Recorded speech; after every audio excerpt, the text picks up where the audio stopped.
مفتی طارق مسعود کے بیانات کے لیے طارق مسعود ایکسکلوسیو کو سبسکرائب کریں۔ طارق مسعود ایکسکلوسیو۔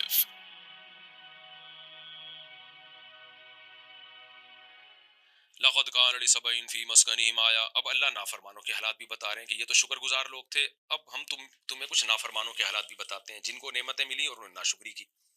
یہ نافرمان کون سی قوم تھی؟ ایک شخص گزرا ہے جس کی اولاد کو قوم سبا کہا جاتا ہے۔ یہ حضرت عیسیٰ علیہ الصلوۃ والسلام سے پہلے کی قوم تھی جو یمن میں رہا کرتے تھے، اور پھر اسلام سے پہلے نبی صلی اللہ علیہ وسلم اور عیسیٰ علیہ السلام کے درمیان میں ان کی تباہی ہوئی ہے۔ قوم تو عیسیٰ علیہ السلام سے پہلے سے آباد تھی یمن میں، لیکن جو ڈیم کے ذریعے یہ تباہ ہوئے ہیں یہ اسلام سے پہلے تباہ ہوئے، یعنی عیسیٰ علیہ الصلوۃ والسلام کے بعد، جو ہمیں تاریخی روایات سے ملتا ہے۔ تو یہ وہ قوم تھی جن کو اللہ نے بڑی برکتیں دی تھی۔ یمن آج بھی بڑا ایک زرخیز کنٹری ہے، زرخیز ملک ہے۔ تو انہوں نے کیا کیا، ان کے ہاں بادشاہ توحید پرست بھی آتے تھے، مشرک بادشاہ بھی آتے تھے، تو یہ بڑے ترقی کے کاموں میں لگے رہتے تھے۔ تو ان کے ایک بادشاہ نے بہت بڑا ڈیم بنایا، بہت بڑا ڈیم، یعنی چاروں طرف پہاڑوں کو کور کر کے۔ تو اس ڈیم کا فائدہ یہ ہوا کہ اس سے بہت زیادہ نہریں نکالی اس نے۔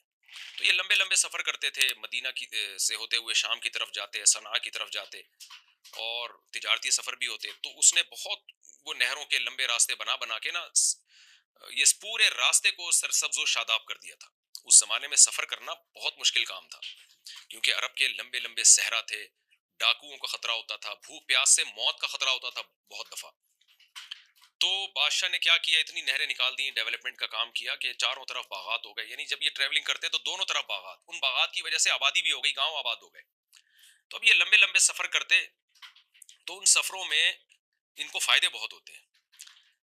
بعض زمینیں ایسی تھیں جو اور بھی زیادہ زرخیز تھیں، تو ان زمینوں کی طرف سفر کرنا ان کے لیے آسان، تاکہ وہاں کھیتی باڑی کر سکیں، تجارت کر سکیں، رہائش اختیار کر سکیں۔ پھر آگے تجارت کے لیے جاتے تو وہ بھی بہت آسان، عام لوگوں کے لیے تجارت بڑی مشکل تھی، ان کے لیے بہت آسان ہو گئی۔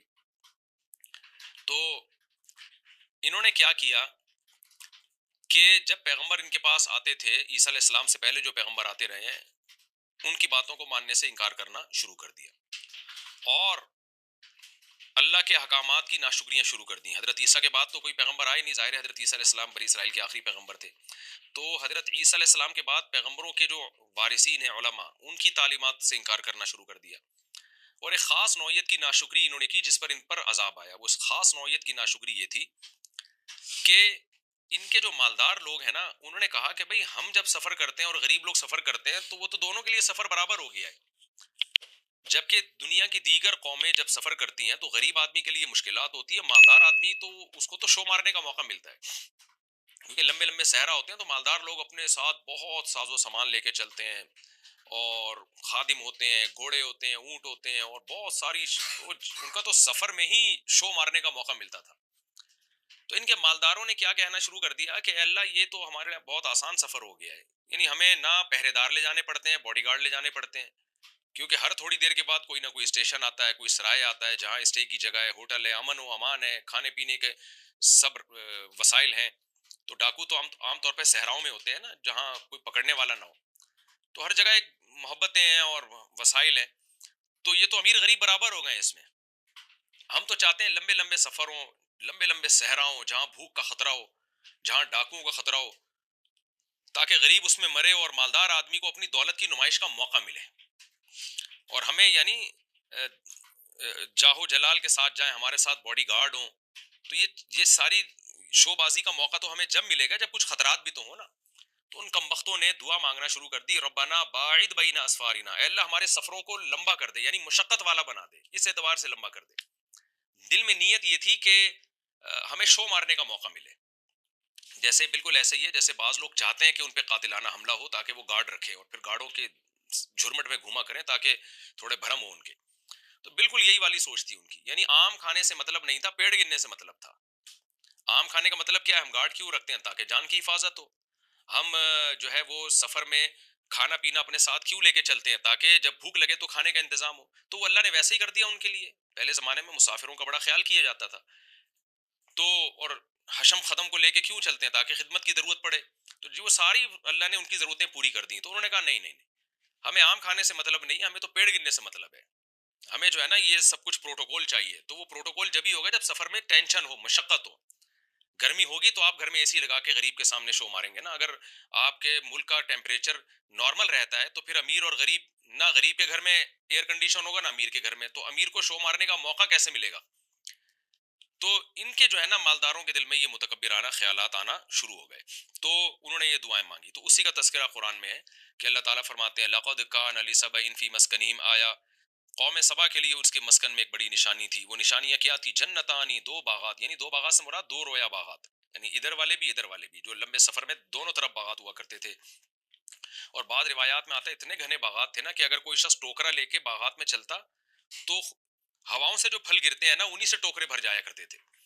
جنتان یمین و شمال کلوا من رزق ربکم, اور اللہ نے بھی کہا تھا بھائی میری نعمتوں سے لطف اندوز ہو, کوئی پابندی نہیں ہے, حلال روزی ہے. کلوا من رزق ربکم, اپنے رب کی روزی کو خوب کھاؤ, واشکروا لہ, لیکن اس کا شکر ادا کرو, اس کے فرائض واجبات کو پورا کرو, عقیدہ توحید پر قائم رہو. بلدۃ طیبۃ, دیکھو یہ کیسا پاکیزہ شہر ہے, ورب غفور, اور تمہارا رب بھی مغفرت کرنے والا, یعنی اگر کبھی کبھی کوتاہی ہو بھی جائے تو توبہ کا دروازہ بھی کھلا ہوا ہے. تو ایسا رب اور ایسا شہر, تو تمہیں اور کیا چاہیے؟ فاعرضوا, اللہ کہتے ہیں نا اعراض کیا انہوں نے. اس اعراض کی آگے مثال آ رہی ہے کہ شو بازیوں پہ آ گئے وہ. فارسلنا علیہم سیل العرم, عرم, اللہ فرماتے ہیں ہم نے ان پر بند کا سیلاب بھیجا. عرم کہتے ہیں بلند چیز کو, جو بند جو ہوتے ہیں بڑے بڑے بلند ہوتے ہیں نا. بعض روایات میں آتا ہے کسی چھوٹے سے جانور کو اللہ نے بھیجا, چچوندر ٹائپ کے کسی جانور کو, جس نے بند میں جو ہے نا سوراخ کرنا شروع کیا راتوں رات.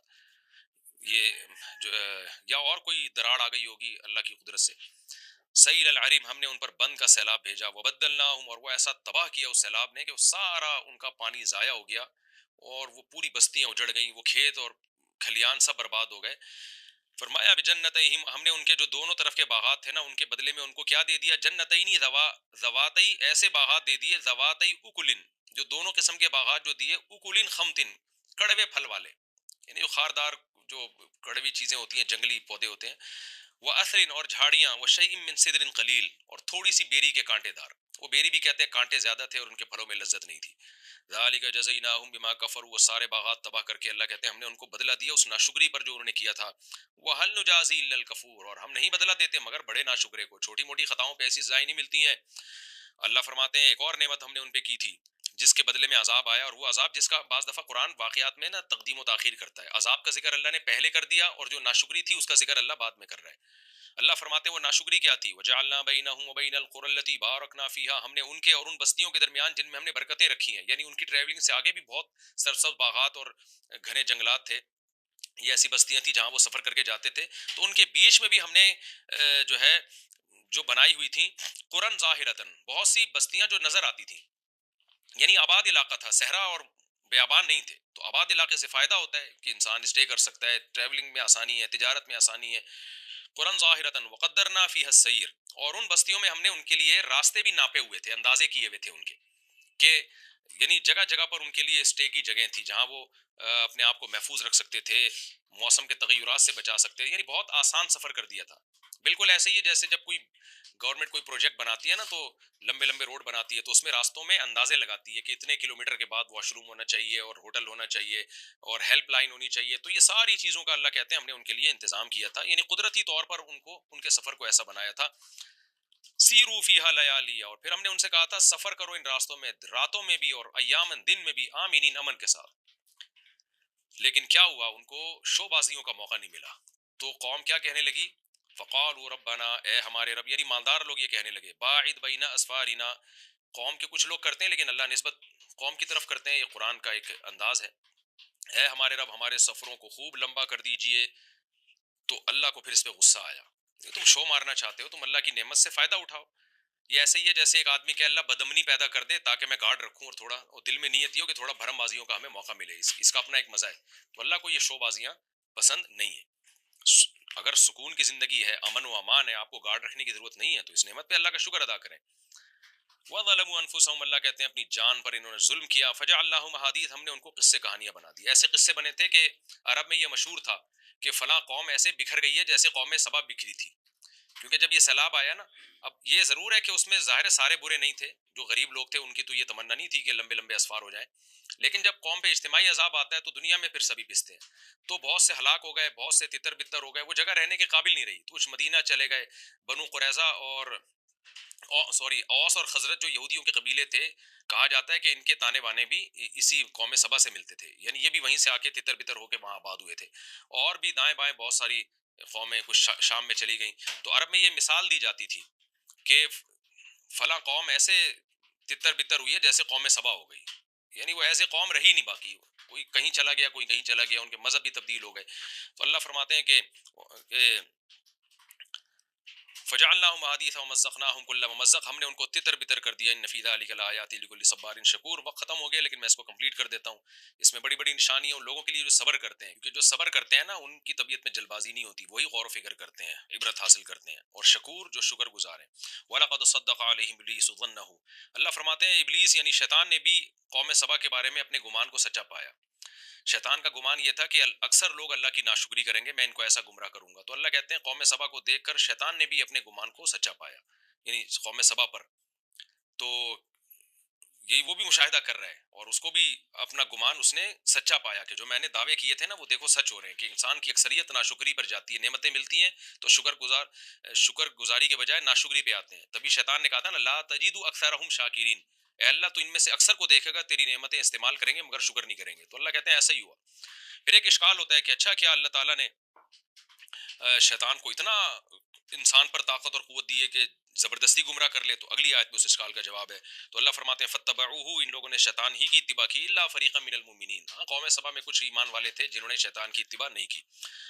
وما کان لهم علیہم من سلطان، اور شیطان کی ان پر کوئی طاقت نہیں ہے، کوئی زبردستی گمراہ نہیں کر سکتا. ہاں تھوڑا بہت ہم نے شیطان کو وسوسے ڈالنے کا اختیار دیا ہے کہ برائی کو مزین کر کے دکھاتا ہے. وہ اس لیے دیا ہے لنعلم من یؤمن بالآخرہ، تاکہ ہم ظاہری طور پر جان لیں، دیکھیں کون آخرت پر ایمان رکھتا ہے، ممن ہوا منہا فی شک، اور ہم اس کو ممتاز کر دیں جو قیامت کے دن کے بارے میں شک میں پڑا ہوا ہے. تو جو پورا یقین کرتے ہیں وہ شیطان کے بہکاوے میں نہیں آتے، اور جو شک میں پڑے ہوئے وہ شیطان کی باتوں میں آ جاتے ہیں. تو شیطان کو بہکاوے کا اللہ تعالیٰ موقع دیتے ہیں تاکہ پتہ چلے کہ کون پکا مومن ہے اور کون آخرت کے بارے میں شک رکھتا ہے. وَرَبُّكَ عَلَىٰ كُلِّ شَيْءٍ حَفِيظٌ، اور تیرا رب ہر چیز پر حفاظت کرنے والا، یعنی وہ محافظ ہے، سب چیزوں کو اپنی آنکھوں سے دیکھ رہا ہے کہ کون شکر گزار ہے اور کون ناشکرا، تاکہ شکر گزاروں کو آخرت میں اچھا بدلہ دے اور ناشکروں کو ان کی ناشکری پہ سزا دے.